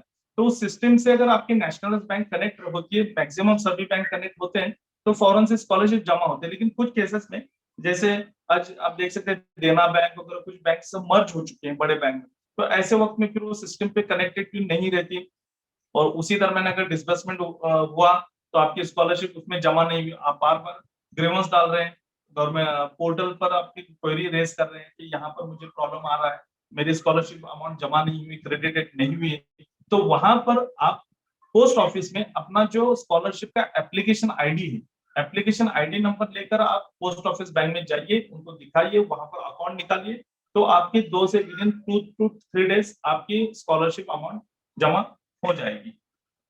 अब आती है बारी, ये तो मैंने आपको अभी तक हमने सेंट्रल गवर्नमेंट और स्टेट गवर्नमेंट की स्कॉलरशिप के बारे में बताया। आप देखें कि प्राइवेट स्कॉलरशिप कौन कौन से होते हैं। तो प्राइवेट स्कॉलरशिप की इंफॉर्मेशन कहाँ से मिलेगी, तो आप अपने वेबसाइट पर लिंक अपने स्क्रीन पर देख सकते हैं, buddyforstudy.com, विद्यासाथी.com और बेशक एएमपी इंडिया ORG स्कॉलरशिप, ये भी वेबसाइट है। ये जितने भी वेबसाइट है, यहाँ पर आपको आप कौन कौन सी स्कॉलरशिप को एलिजिबल है, कौन कौन से स्कॉलरशिप अवेलेबल है आपके लिए, ये आप जान सकते हैं। वहां पर आप अप्लाई कर सकते हैं, मालूमात दे सकते हैं। तो देखिए बडी फॉर स्टडी, अच्छा इसमें करना क्या है कि आपने वेबसाइट पर जाना है, अपनी प्रोफाइल क्रिएट करनी है। प्रोफाइल क्रिएट करने के साथ आपको रजिस्ट्रेशन आपका कंप्लीट हो जाता है। फिर उसके बाद में आपके मेल पर या फिर एक ओटीपी कंफर्मेशन मेल आता है और ओटीपी आपके रजिस्टर्ड मोबाइल नंबर पे आता है। तो उसके बाद में आपने एलिजिबल, जैसे आप आगे देख सकते हैं ये स्क्रीन है, तो ये स्क्रीन विद्यासारथी की है। तो यहाँ पर आप देख सकते हैं कि apply for scholarship, browse available scheme. तो जब भी आप अपनी प्रोफाइल बनाते हैं तो ये ब्राउज करके अपने स्कीम्स को कौन कौन से अवेलेबल हैं उसमें आप अप्लाई करेंगे, फिर चाहिए उतनी स्कॉलरशिप को आप अप्लाई कर सकते हैं। उसी तरह बडी फॉर स्टडी में भी वही तरीका है कि लाइव स्कॉलरशिप कौन से है, अपकमिंग स्कॉलरशिप कौन से हैं। और यहाँ पर देखिए आप अपना क्लास सिलेक्ट करके अपने हिसाब से फिल्टर लगा सकते हैं, तो वो हिसाब से आपके स्कॉलरशिप आपके सामने आ जाते हैं। जैसे यहाँ पर देखिए और डेट भी लिखी होती है कि स्कॉलरशिप को कितने दिन बचे हैं। ये दोनों वेबसाइट है और उसी के साथ मैंने जैसे कहा हमारे एएमपी स्कॉलरशिप, तो एएमपी स्कॉलरशिप के भी वेबसाइट पर आप जाकर स्कॉलरशिप की जानकारी हासिल कर सकते हैं। और उसी तरह अगर वॉलंटियर भी बनना चाहते हैं तो वॉलंटियर भी बन सकते हैं, उसके लिए आप वहाँ रजिस्ट्रेशन कर सकते हैं। ये आपकी एएमपी का है। आप देखिए बहुत सारे स्कॉलरशिप अभी आपके सामने देख सकते हैं, प्राइवेट स्कॉलरशिप। तो जैसे एएमपी की मैंने कहा, उसी तरह जमीयत उलमा हिंद की है, पॉपुलर फ्रंट ऑफ इंडिया है। अब देखिए उसके बाद में लॉरेल इंडिया वगैरह। तो मैं थोड़ा सा सेशन को हल्का कर देता हूँ, बहुत कंटिन्यूस में लेक्चर दे रहा हूँ। अभी आप में से लड़कियां भी बहुत सारी होंगी और सभी लोग तो फेयरनेस क्रीम का एक हमारे पास बहुत बड़ा एक मार्केट है और उसमें सबसे ज्यादा फेमस थी फेयर एंड लवली। जो मैं जब कॉलेज को था तो लेकिन मुझे कोई शर्म नहीं है इस बात में बताने में कि उस वक्त फेयर एंड लवली एकमात्र क्रीम थी जो फेयरनेस के लिए जानी जाती थी और लड़के भी उसको यूज करते थे, बॉयज भी यूज करते थे। अब मुझे बताइए कि फेयर एंड लवली का नाम चेंज हो गया, क्या हो गया, उसका नाम ग्लो एंड लवली हो गया। तो फेयर से ग्लो क्यों हुआ, तो एक किसी ने केस कर दिया उस पर कि ये झूठ फैलाकर अपना माल बेच रहे हैं। क्योंकि देखिए इसमें एक चीज लॉजिक है, अगर फेयर एंड लवली से इंसान गोरा हो सकता था तो सबसे ज्यादा फेयर एंड लवली की डिमांड साउथ अफ्रीका में होती थी, जिम्बाब्वे में होती थी। यहाँ पर फिर फेयर एंड लवली बैरल से, कंटेनर से जाते थे, ना कि हम इतनी छोटी सी ट्यूब में यूज करते हैं। वहां पर तो लोग फिर नहा लेते थे उससे, फेयर एंड लवली से। तो एक थोड़ा सा हल्का करने के लिए इसलिए कहा कि फेयर एंड लवली यूज करते हैं लेकिन फेयर एंड लवली की स्कॉलरशिप अप्लाई नहीं करते। लॉरेल के प्रोडक्ट हम यूज करते हैं लेकिन लॉरेल स्कॉलरशिप को अप्लाई नहीं करते। उसी तरह जैसे मैंने कहा कि रिक्शा है, घर में ऑटो है या फिर कार है या फिर ट्रक है और उस पर आपका इनकम चल रहा है सब, तो जब वो कंपनी आपको स्कॉलरशिप प्रोवाइड कर रही है तो आप नहीं ले रहे। गवर्नमेंट ऑफ हर गवर्नमेंट का रजिस्टर्ड लेबर, जैसे मैंने कहा कि अगर आपके फादर या कोई लेबर है कंस्ट्रक्शन फील्ड से रिलेटेड है किसी, तो उनके लिए अलग स्कॉलरशिप होती है। टाटा की, डॉक्टर रेड्डी की प्रोडक्ट बहुत सारे लोग इस्तेमाल करते हैं बाल घने होने के लिए या फिर गोरा होने के लिए, दुबला पतला स्लिम होने के लिए, तो डॉक्टर रेड्डी की स्कॉलरशिप होती है। तो मोबाइल देखिए आप, एमआई का मोबाइल कितने लोगों, जितने लोग अभी बैठे हैं यहाँ पर जुड़े हैं, तो वो सब लोग देख सकते हैं कि एमआई का मोबाइल भी आपके पास होगा, तो लेकिन एमआई की स्कॉलरशिप, तो ये बहुत सारे स्कॉलरशिप हैं जिसको आप अप्लाई कर सकते हैं प्राइवेट स्कॉलरशिप का। इसमें एक चीज मैं सबसे जरूरी अच्छी स्कॉलरशिप जो मैं बताना चाहूंगा, 10th जो अभी 10th का रिजल्ट अभी लगेगा, जिन बच्चों को सीमा खतीब स्कॉलरशिप, जिन बच्चों को 10th में 90% अबव मार्क्स मिलते हैं, तो देखिए 90% अबव, तो students who have scored above 90% in the 10th standard examination and taking coaching classes for NEET, MST, CET, JEE Advanced, JEE Mains will be supported to the extent of 50,000 towards the coaching class fees. तो जिन बच्चों को 90% अब वो marks मिलेंगे, वो सीमा खतीब scholarship को apply कर सकते हैं। ये जो आप वेबसाइट देख रहे हैं, ये एकमात्र स्कॉलरशिप है जो ऑफलाइन होती है। इसकी पूरी प्रोसीजर ऑफलाइन होती है, कोई कॉन्टेक्ट नंबर नहीं, कोई आपको मेल नहीं, कोई ओटीपी नहीं। इसका सिंपल है, इस वेबसाइट को आप, इस वेबसाइट पर जाने के बाद एक पीडीएफ होता है, वो आपने डाउनलोड करना है, 2 पेज का फॉर्म होता है, उस फॉर्म को आपने फिलअप करना है और उसके साथ में बाकी डॉक्यूमेंट साथ में अटैच करके आपने उसको भेजना है, वो भी उन्हीं के एड्रेस पर भेजना है। तो ये एक चीज आप ध्यान में रखिए कि इसमें 50,000 भी है और उसी के साथ में 10,000 की भी स्कॉलरशिप होती है, जो डिप्लोमा इंजीनियरिंग है, बी फार्मेसी, एमबीबीएस को जाते हैं, उन बच्चों के लिए 3 लाख इसका मिनिमम क्राइटेरिया होता है, मैक्सिमम क्राइटेरिया है एनुअली। तो ये स्कॉलरशिप बहुत बच्चे 90% अबव होने के लिए बहुत बेनिफिट है। अब लास्ट सेशन होता है अपना स्कॉलरशिप फॉर अब्रॉड स्टडी। मैं ठीक है, टाइम है 10 मिनट में ये हो लूंगा, क्वेश्चन आंसर सेशन ले सकते हैं। स्कॉलरशिप फॉर अब्रॉड स्टडी, देखिए बहुत सारे बच्चे अब्रॉड जाते हैं और स्कॉलरशिप के लिए वहां पर अब्रॉड स्टडी बहुत महंगा है, कॉस्टली है, तो आप किस तरह से उसको फुलफिल कर सकते हैं वो कॉस्ट को। तो देखिए फुल्ली फंडेड स्कॉलरशिप भी होते हैं जो बोथ एजुकेशनल और लिविंग एक्सपेंसेस दोनों को कवर करते हैं। कुछ स्कॉलरशिप इसमें ऐसे भी हैं जिसमें इसके साथ आपका ट्रैवलिंग एक्सपेंसेस, वीजा एक्सपेंसेस, ये भी कवर होता है। इवन आप जब वहां स्टडी करते हैं तो आपका हेल्थ इंश्योरेंस भी कवर होता है। तो जब इतना सब कुछ कवर होता है तो आपने सिर्फ एक चीज कवर करनी है, वो है मेरिट, कि आपको जो है मेरिट में आना है।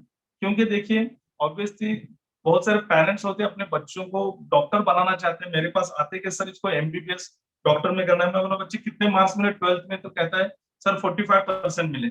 अब 45%, अभी उसके फादर के पास तो बहुत करोड़ों पैसा है, हो सकता है कहीं डोनेशन लेके एडमिशन तो दे दे, लेकिन मैं अगर बीमार पड़ूंगा तो मैं उसके पास इंजेक्शन लेने के लिए भी, दवाई के लिए भी नहीं जाऊंगा, क्योंकि मेरिट हर जगह मैटर करता है, बहुत जरूरी है। तो जितने भी बच्चे हायर स्टडीज में हैं, अब्रॉड जाना चाहते हैं, या फिर एमबीए के लिए भी एक अच्छा खासा लोग एमबीए के लिए भी अब्रॉड जा रहे हैं, क्योंकि जब आप अब्रॉड से कोई डिग्री लेते हैं तो उस डिग्री का एक अच्छा इम्पैक्ट होता है आपके जॉब पर भी और बहुत सारी चीजों पर भी।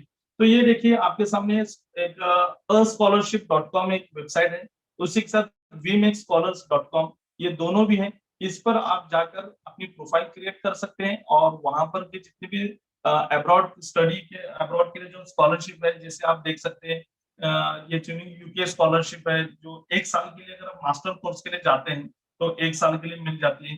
उसी तरह गेट्स कैम्ब्रिज स्कॉलरशिप, जो कैम्ब्रिज यूनिवर्सिटी है, जो इसकी जो स्कॉलरशिप होती है, बिल गेट्स को तो हर कोई जानता है, तो बिल गेट्स और उनकी वाइफ मेलिंडा गेट्स के ने ये स्कॉलरशिप दिया है। तो देखिए इसमें तो scholarship covers visa fees and the cost of immigration, तो आपकी वीजा फीस भी इसमें कवर होती है। इस तरह ये टॉप 5 स्कॉलरशिप बता रहा हूँ अब्रॉड के, वरना बहुत सारे स्कॉलरशिप है वो आप वेबसाइट पे देखिए, 1 घंटे में कवर नहीं हो सकते।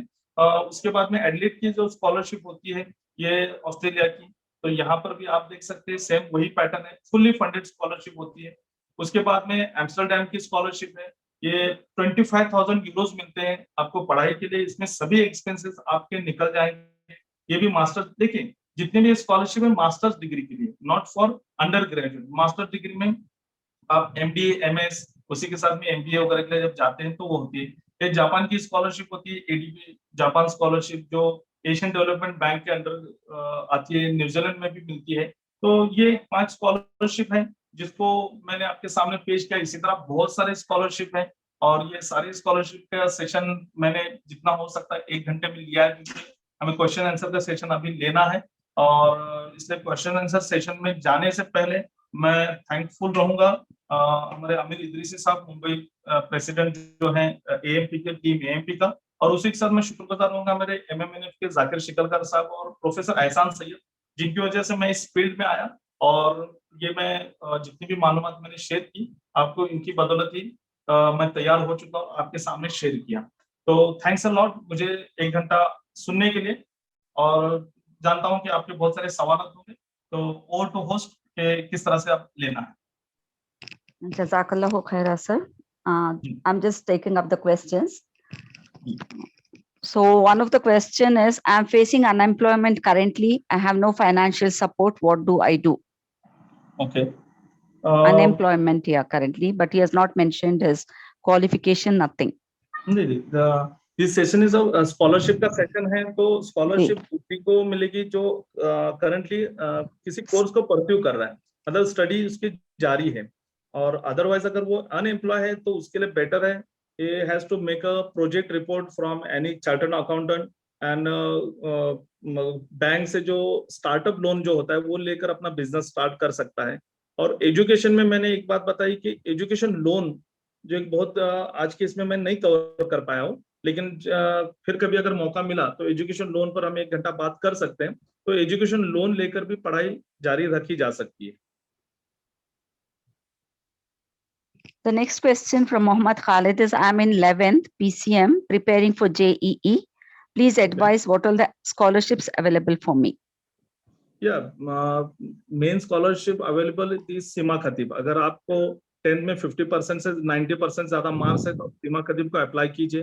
और अदरवाइज आपके लिए फिलहाल गवर्नमेंट की महाडीबीटी के स्कॉलरशिप है जिसमें ज्यादा नहीं मिलती, लेकिन आफ्टर 12th मैक्सिमम अमाउंट जो है बेनिफिशियरी अमाउंट मैक्सिमम अमाउंट वो आफ्टर 12th ही मिलती है। 11th और 12th में ज्यादा नहीं है, लेकिन एक सीमा खतीब स्कॉलरशिप जैसे लास्ट में मैंने जिक्र किया, उसमें अगर आपका मार्क्स अगर 10th में 90% अबो है तो आपको 50,000, 11th में 25,000 और 12th में 25,000 आप ले सकते हैं। One more question is related to the previous question. Currently, I'm pursuing MTech. Can I get scholarships? Yeah, scholarship. Even though if you are in last year of MTech, then you can also apply for scholarship.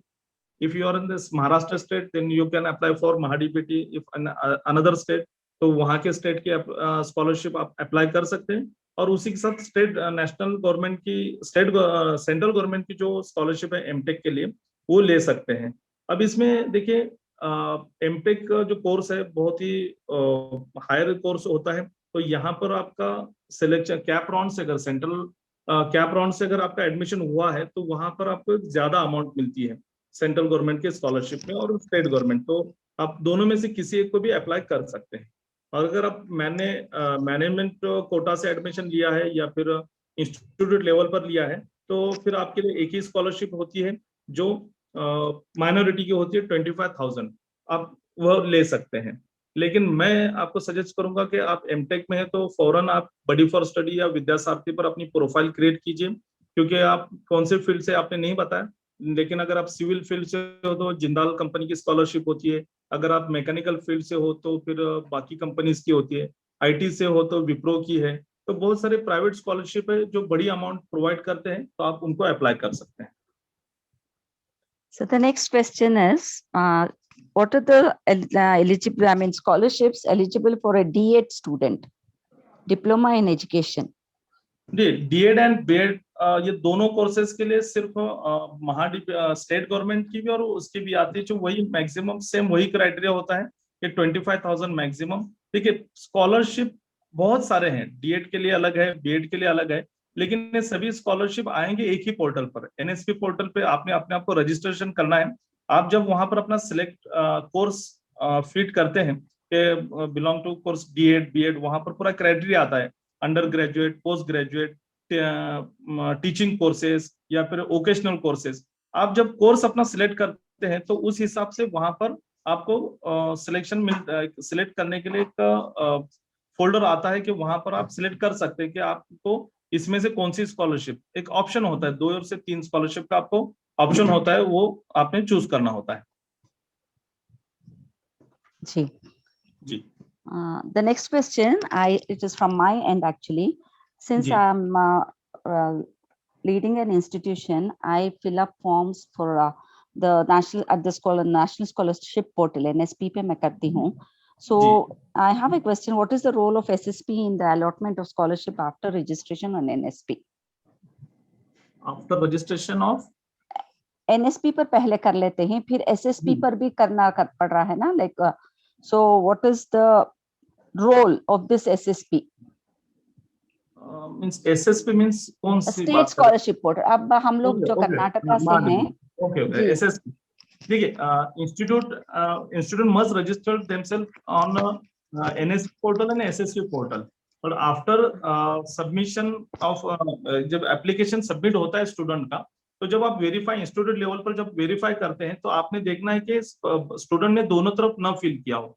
ये आप पर depend करता है कि आप फिर दोनों तरफ अगर अप्रूव करते हैं तो इनके आगे कभी प्रॉब्लम हो सकता है, लेकिन सभी तरफ ये उतना स्ट्रिक्टली नहीं फॉलो होता है। तो वहां पर आपने वेरीफाई करना है और आगे भेजना है। तो माइनॉरिटी स्कॉलरशिप एनएसपी लेवल पर होता है कि डिस्ट्रिक्ट लेवल पर जो एजुकेशन ऑफिसर होता है, एक वहां पर नोडल ऑफिसर जो सिलेक्ट होता है, आप जब भी एनएसपी देखेंगे तो वहां पर आप नो योर नोडल ऑफिसर एक ऑप्शन होता है, तो आपका जो नोडल ऑफिसर है वो वहां पे वेरीफाई करेगा और उसके बाद में आगे स्टेट लेवल पर वेरीफाई होगा। अभी इसमें देखिए मैं आपको कहना चाहूंगा कि जैसे मैं महाराष्ट्र में हूँ और हमारे महाराष्ट्र के कुछ बच्चे कर्नाटक में एडमिशन लेते हैं, तो कर्नाटक में जब एडमिशन लेते हैं तो वहां पर तालुका लेवल पर माइनॉरिटी डिपार्टमेंट होता है जो वेरीफाई करता है और उस बच्चे को स्कॉलरशिप अप्रूव हो जाती है। लेकिन स्टेट महाराष्ट्र में वो तालुका लेवल पर माइनॉरिटी ऑफिस नहीं है, न डिस्ट्रिक्ट लेवल पर है। तो यहाँ पर सिस्टम वही है कि इंस्टीट्यूट वेरिफिकेशन होता है, उसके बाद में डिस्ट्रिक्ट लेवल पर एजुकेशन ऑफिसर वेरीफाई करता है और उसके बाद में स्टेट लेवल से वेरीफाई होने के बाद में सेंट्रल गवर्नमेंट से स्कॉलरशिप डिसबर्स हो जाती है। जी. So ये जो डिसेबिलिटीज, फिजिकल डिसेबिलिटीज स्टूडेंट्स के लिए जो स्कॉलरशिप्स हैं, so what are the disabilities included for availing these scholarships, sir?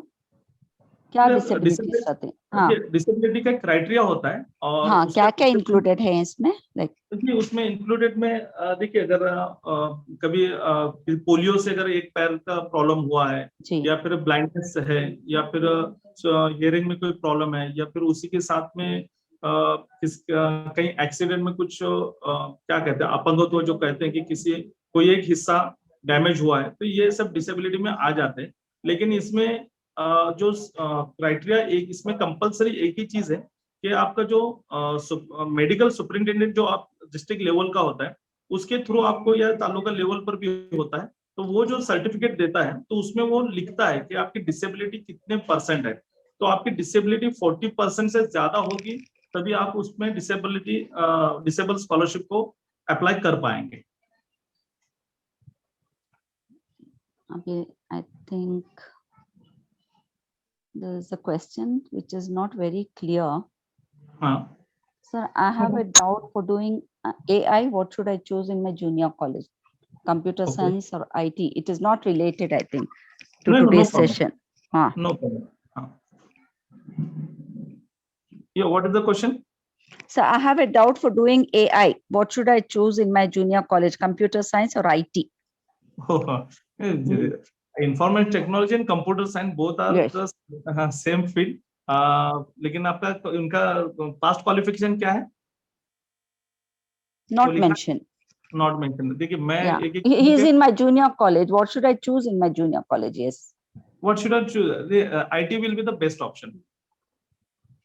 Computer science and IT not different. अगर आपको एप्लीकेशन मतलब क्या कहेंगे, देखिए दोनों में भी कंप्यूटर साइंस हो या आईटी हो, दोनों भी सॉफ्टवेयर टेक्नोलॉजी से रिलेटेड कोर्सेज हैं और कुछ ज्यादा फर्क नहीं होता, लेकिन दोनों भी कोर्सेज को फ्यूचर में उतना ही ये होगा, अब आईटी से लो या computer science, but better I suggest IT क्योंकि आईटी की जो फैकल्टी है वो सभी तरफ अवेलेबल है। I think we have covered almost all questions, sir. Okay. Yes. So I, on behalf of the entire team of AMP, thank you so much for Thanks. your wonderful and insightful session today. And the slides, they were very well arranged, and I think it has made the students easy to understand the scholarships that are available in India and abroad. Yeah. So this was the dear attendees. This was the last session in the 12 long series of this career guidance seminars being held by AMP, the Association of Muslim Professionals. Before winding up this session, I would like all the attendees to download the app, the Champion app, and then also register yourself on Buddy for Study website and also the vidyasarthi.com. So Ji. these websites are highly useful for the scholarships that are being awarded to the students. Sorry to disturb, एक छोटी सी बात रहेगी कि जी होता क्या है कि हर scholarship में या फिर बहुत सारी चीजें कवर नहीं हो पाती, तो आप सभी स्टूडेंट्स यूट्यूब पर ढूंढते रहते हैं, तो मैं यही कहूंगा कि मालूमात सेंटर बाय MMNF, मालूमात सेंटर भी टाइप करेंगे, इरफान सईद भी टाइप करेंगे, तो मेरा खुद का एक यूट्यूब है, मैं प्रमोशन नहीं कर रहा, मैं इतना ही कहूंगा कि जितने भी एजुकेशन लोन का सेक्शन नहीं हो पाया, तो क्योंकि अभी एडमिशन आपके हायर स्टडीज में हो रहे हैं, BTech में, तो वहां पर एजुकेशन लोन से रिलेटेड अगर आपको कुछ चाहिए तो आप वहां पर मालूमात हासिल कर सकते हैं। और उसी तरह माइनॉरिटी सर्टिफिकेट और EWS, कास्ट वैलिडिटी, हर अलग अलग इश्यू पर अलग अलग टॉपिक बनाए हुए, तो AMP के वॉलंटियर्स के थ्रू भी आपको ये मालूमात मिलती रहेगी। और यूट्यूब पर इधर उधर सर्च करने से, मालूमात सेंटर सर्च करेंगे तो भी आपको पूरी मालूमात मिल सकती है। Thank you. Yeah. So thank you, Dr. Irfan Iqbal Syed sir. So with this, I'm Mrs. Asma Firdaus winding up the session. Thank you all attendees. Jazakallahu khaira.